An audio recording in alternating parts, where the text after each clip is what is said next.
So what's up you guys, I'm an NBA fan crazier. So you're back on the channel with another video. So before we get on to today's video, make sure you subscribe to the channel to not miss a piece of daily NBA content. Now seeing all of that, let's get on to today's video. The Indiana Pacers have in large part gone 4-1, but they're 3-0 when I think Domantas Sabonis received a Player of the Week award due to his impressive performance in wins against the New York Knicks, Chicago Bulls, and the Boston Celtics, where he faked Justin Holiday was inbounding.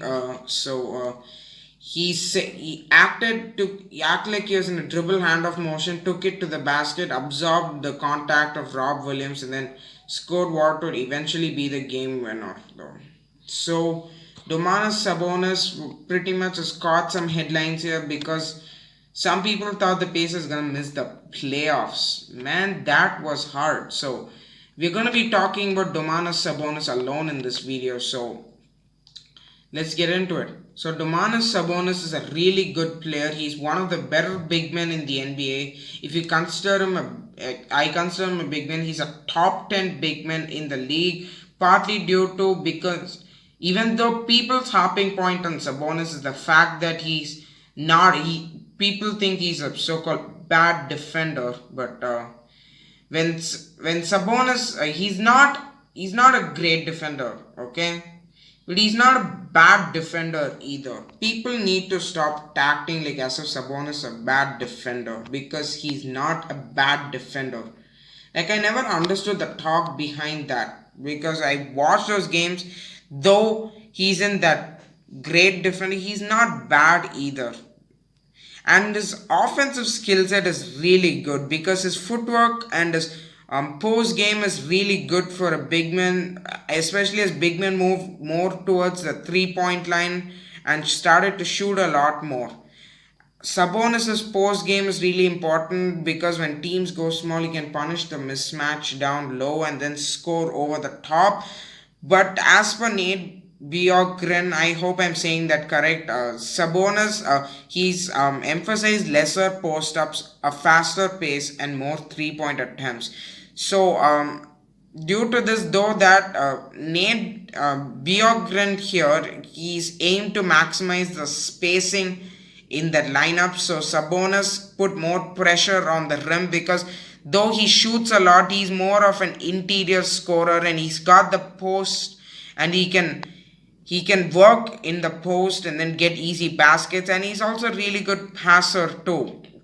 He functions as the passing hub of the Pacers, initiating dribble handoff actions and also finding open cutters underneath the rim, and he's a really good player for what I've seen. And the number of people who act like he shouldn't have been an all-star last season are ridiculous because he was the best player on the team who helped keep the Pacers afloat even when Victor Oladipo was injured. And I felt sad that he couldn't play in the bubble because he really could have helped the Pacers in the bubble. They could have used his scoring and his passing in the offense too.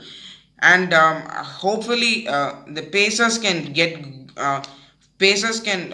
work upon their good start this season because from what I've seen, there are promising signs from that this season, not just from Domantas Sabonis. Though he's a good passer, he's a good scorer. He's also sometimes stretched it out to the 3 point line, a willing shooter, and sometimes he's also scored into the mid range himself. So he has a very versatile skill set which allows the Pacers to use him in a lot of actions onto the perimeter. So, and he also attacks the rim, and this has been the focus, applying more pressure on the rim this season, but less post ups, to which was an important part of Sabonis' game last season. Yet still, he's a really good player on a really good Pacers team with people predicted to miss the playoffs for I don't know what reason. So Malcolm Brogdon as a whole and as one of the Pacers components, I'm going to be starting with him. He's a really good scorer in the backcourt. He went into the 50 40 90 club under Mike Budenholzer and the Bucks, now being the primary ball handler and the point guard of the Indiana Pacers. So I really like him, and he is a pretty good scorer himself, and he's a pretty good important piece on how the Pacers control the flow of the offense, being the point guard of the team, bringing it up. And sometimes after that injury last season, he sometimes played down to his level, but he had a really good playoff game against the Miami Heat in game 3 where he put up like 34 points. So he can only go up from that. Victor Oladipo, he did not have a good return from playing in after returning from his injury, because he did not he did not score a lot, he did not defend a lot, but it was expected because he is just coming off a really bad injury against the Raptors in like January 2019. He was out for a year now. And TJ Warren, he's a pretty good wing scorer, and wing scorers are pretty important in today's game because and under Dan Burke, he became a pretty good defensive player too. So, and he also expanded his game to the 3 point line, which is a pretty good part for his ascension into the Indiana Pacers, being able to score beyond the 3 point line. And don't forget the stretch; he went insane in the bubble before cooling down a bit, but he's still a pretty good player himself, able to put up like 20 points a game, which is what he did last season on pretty decent defense too. And Miles Turner, though he's not the talent, he's still a pretty though he's not like, people have sometimes overhyped Miles Turner, sometimes people have trashed him a bit.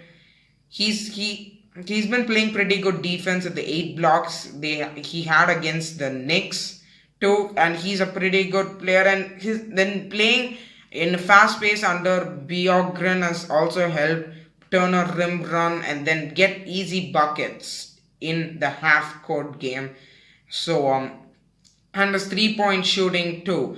Though the Pacers don't hit a lot of threes, at least them being more willing to take it opens up a lot of space for the Indiana Pacers too, because Miles Turner, he's a pretty decent player and now the Sabonis Turner combo looks more feasible and looks more fit. The fit is more visible now, because the talk of last season was how these two going to fit. Now the point of the off season was Turner to the Celtics, Hayward to the Pacers, and now Kevin Pritchard informed Miles Turner that if he were to be traded, he would be the first to know that. But Brogdon and Turner, the ones who benefit the most under Nate Bjorkgren's system, the most.